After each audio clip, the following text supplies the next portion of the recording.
mash nyo lang siya or durugin. Pwede naman gagawin ng mixer, pero pwede naman kayo gumamit naman durugin.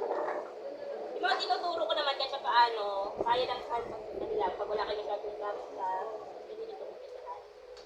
Then, butter, and then lalagay natin ang sugar. Again, pag pinaghalo si butter at sugar, ang tawag doon ay creaming. Pinikream natin siya. Then, butter, brown sugar, yan. Haluin nyo lang po yan.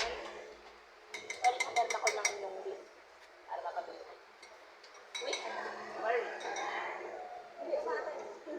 Yan. Habang inayos mo itong liquid ingredients nyo, isip nyo ang flour. Hindi, tingnan ko muna. Mamaya naman ako.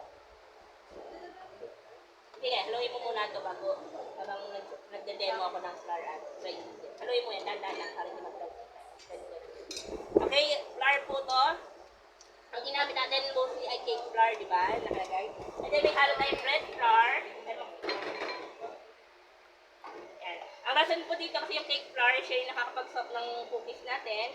Yung cookies na tinuturo ko sa inyo, yung mostly mga pang-coffee shop na cookies po.